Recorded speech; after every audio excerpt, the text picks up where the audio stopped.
It is the great Tom Fornelli from the Cover 3 Pod on X at Tom Fornelli.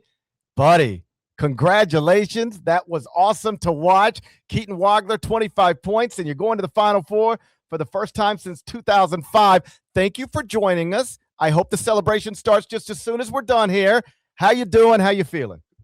First of all, they might have banned alcohol sales after 6 p.m. in Champaign, but they didn't ban them where I live, and the celebration started hours ago. So I got to be careful with what I say on the show here. But I just want to start, Gary. I'm very proud of. I've been watching the show. I'm very proud of you putting on the brave face and coming on the show, despite I know that you are devastated inside that the Illini, who you hate with a deep, deep passion, are going to the Final Four. But you showed up, unlike Norlander, who was begging not to have to go to Houston because he was terrified of what he might see with Illinois winning that region and going to the Final Four. He was begging to go out west to avoid that. So, yeah, it's nice to be on the show. The ghost of Tom Fornelli has returned. He's in a very good mood because Illinois is going to the Final Four for the first time since 2005.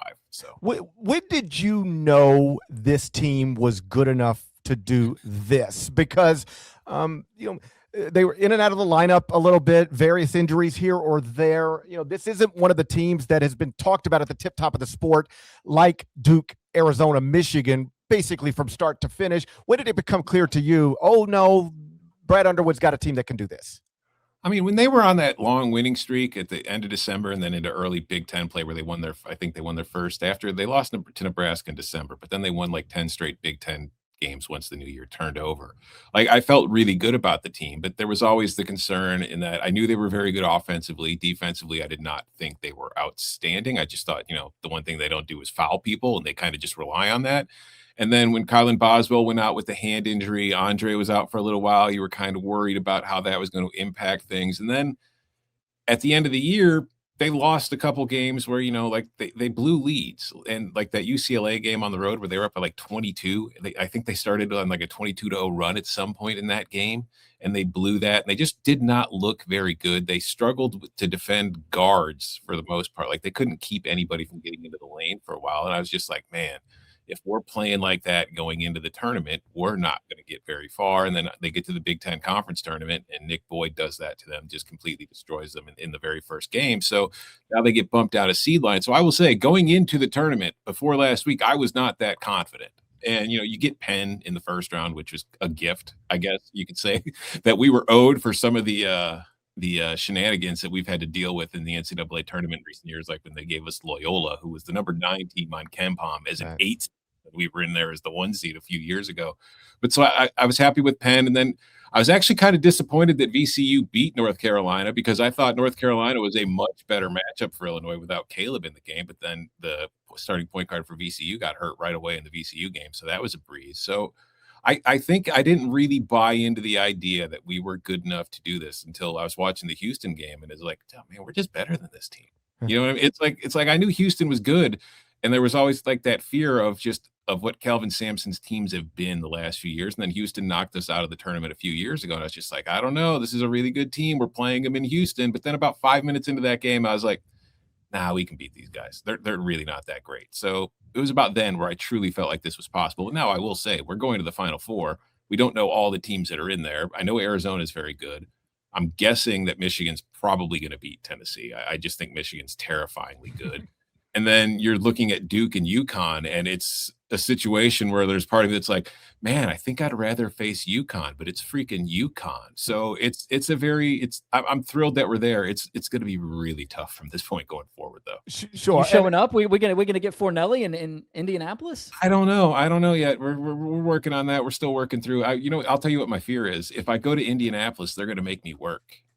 You can have my credential. I'll just hang out. I want to be in the crowd slamming beers and just watching the game. I don't know if they're going to want me on HQ if I'm in Indianapolis and Illinois wins a game at the Final Four. Well, I will say, like, that's a real thing. Like, I have been at the Final Four when my alma mater was there, and it's sort of a weird thing because you're working and all of your friends are like partying and having the best time of their lives, and it's like, well, I'll text you when I get done with the column. It'd be so much more of an enjoyable experience to just get to do it the way you always dreamed of doing it, which is just like put on your Illini gear and go have a great time celebrating this school that you love, as opposed to let me get in front of a microphone and make sure I got my shot framed and all of that stuff. So I will say a few years ago, we had somebody, I'll leave them nameless, but they work with us, and their alma mater was in the Final Four, and they would typically be working on that post-game show or pre-game show or something.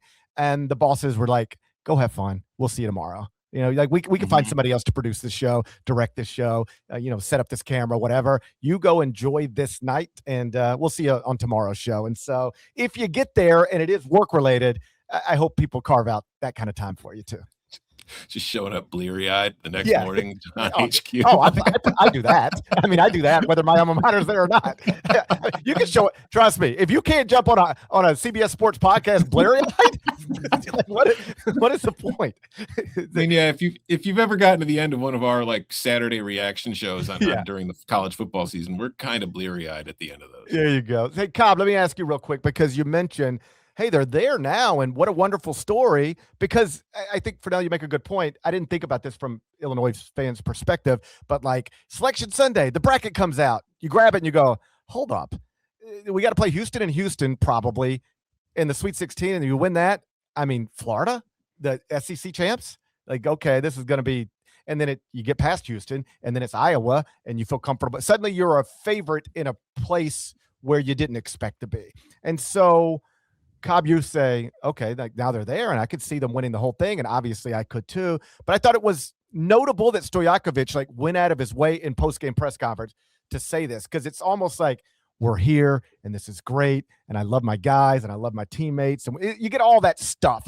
We all love each other, and we get along, and camaraderie, and then Stoyakovich actually stops and says, but I want to say, we're not done. We're thrilled. But this is we're going there to win 2 more games. And so I do think sometimes that happens to teams. We focus so much on the road to the Final Four that it almost feels like when you get there, you're at the finish line. And the teams that understand immediately, this is an accomplishment that will put us in the rafters forever, but we still got a 4-team tournament to play. The ones that can get that in their head pretty quickly tend to benefit from it. And I thought it was notable that Stoyakovich went there unprompted by anybody. He took it right there. Yeah, I mean, Illinois has always been good enough in the advanced metrics. Fornelli, you know better than anybody what killed them from early February on was they couldn't win an overtime game. I mean, they went 0-4 in overtime games between the first week of February and Selection Sunday. If they go 4-0, I mean, they might have been the fourth number 1 seed. They very easily could have been a number 2 seed if they had won even 2 of those 4 OT games. So in terms of the advanced metrics, they were there all along in KenPom, in Torvik, in some of those predictive metrics the committee looks at. But when our model was interpreting them, from a bracketology lens, it's like the resume was just a little bit lacking relative to some of the other teams in their neighborhood. But just in terms of quality of play, there's never been a doubt in my mind that Illinois would be dangerous. And it's, fitting you mentioned Andrei Stoyakovich, because he was awesome in this game. And he's just become such a beast in terms of attacking the basket. And he does something for them that nobody else can do in terms of being that long wing who can go get a bucket. And it's like he's finally cast in the right role. Like earlier on in his career, before he transferred to Illinois, it's like he had to be the primary option. He had to be on ball a lot. They needed him to shoot a lot of threes at his previous stops. None of that is the case anymore. And he's just allowed and able to shine in his role. And I think he's a huge, huge part of Illinois getting to this point and looking so dangerous, because you got to worry about the Ivasic brothers. You got to worry about a couple of really good guards, obviously Keaton Waggler, Kylan Boswell. You got to worry about some of these stretch forwards who can bang home some threes. And then, Andrei Stoyakovich is a matchup nightmare, because who do you put on that guy? You can't put a bigger player on him because he'll drive around him. You can't put a smaller player on him because he'll bully him. So he is a massive, massive part of what Illinois is doing here. Yeah, you look at Keaton Waggler, and he's clearly, he's the All-American. He's the dude who's going to be the lottery pick. He's a great player. But I felt like during the regular season, David Mirkovic was the most important player on this team. As he went, so went the Illini. When he played poorly, they lost. When he didn't, they won. That was pretty much cut and dried how it went. But I do feel like in the NCAA tournament, Andrei Stoyakovich has, they're not here without him. Because the one thing about this offense is now it's back to number one on KenPom. It's the most efficient offense in the country. Thank you, Purdue, for stinking it up in the second half there against Arizona, which, by the way, I just say Illinois goes to the Final Four on the same night Purdue blows a big lead against Arizona in an Elite Eight game. This has been a wonderful night for me. But just like Illinois, they have a tendency when they would build big leads, they just kind of get comfortable and start chucking threes. And Stoyakovich has been that guy who doesn't let that happen. Like ever since he's come into the tournament, he's been like, nope, I'm going to get to the hole. The threes aren't falling. I'm going to take care of this, especially with Waggler, because he's down the stretch over the last month of the season. The scouts from opponents have basically been stop this guy. And once he's been taken, he hasn't been as good he's played well tonight. He's played well, but he hasn't been the guy that was scoring like 46 on the road against Purdue earlier this year. So Stoyakovich, since he came back from the injury, has taken on such a huge role, and he has been such a spark plug for this team. Like tonight, they don't win without him. So the offense is rated second nationally at KenPom, but the way they get there is unusual. I want to ask you specifically about that because I don't know when or where, but at some point I was discussing the Illinois offense somewhere, and an Illinois fan responded to that with, yeah, it's good until we play good teams and we miss all the threes and then we lose or something along. I just noticed it was an Illinois fan being dismissive of the Illinois offense's ranking. Mm-hmm. And so it's just interesting the way they get to these numbers. Number 2 in offense, despite ranking 23rd in 2-point field goal percentage and 129th in 3-point field goal percentage. So how do you have the second best offense in the country when you rank 23rd in 2-point field goal percentage and 129th in 3-point field goal percentage? Like that doesn't compute. Well, here's how. They rank 10th in offensive turnover percentage, and they rank 3rd in offensive rebounding percentage. So they do not give the ball away, and they create extra shots with offensive rebounds. And then they make their free throws 78% of the time. So it's an unusual offense, but it works. And against Iowa in this game, all of that was in the box score. Everything I just told you was in there. They only turned it over 8 times. Iowa turned it over 9. They grabbed 16 offensive rebounds. Iowa only had 8. The result had Illinois finish with 6 more field goal attempts in the game.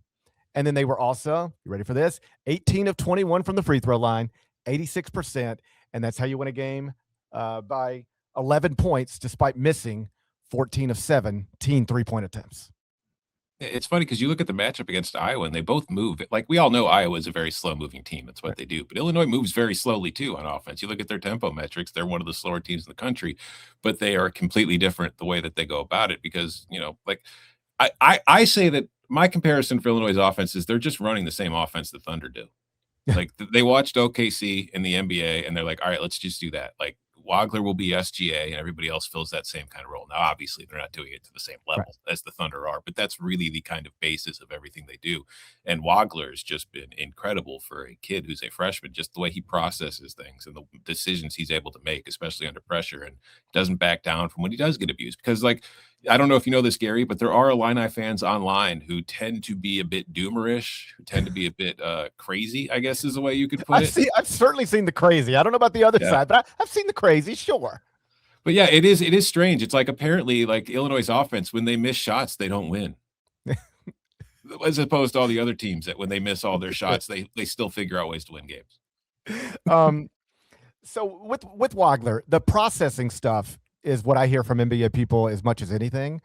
And Brad noted that in the post game. And I think all of this has been reported before, but he's like, the first time I ever saw him live, we already had him signed.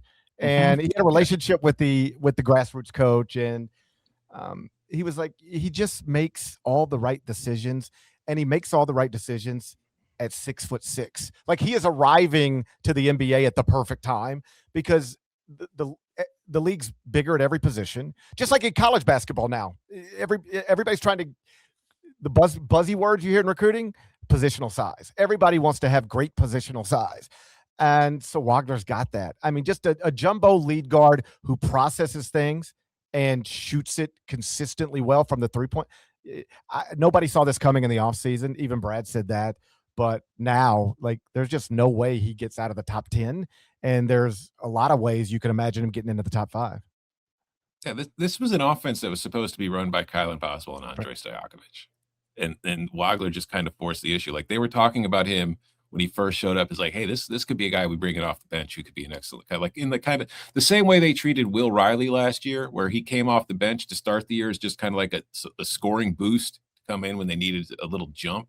And then he obviously built a bigger role as the year went on. But that was supposed to be what Waggler was doing. And then it's like by the time the season started, they're like, how about we just run everything through him? Because like he was that good in that, like playing in practice and just in everything. And it's no complaints for me. It seems to be working pretty well.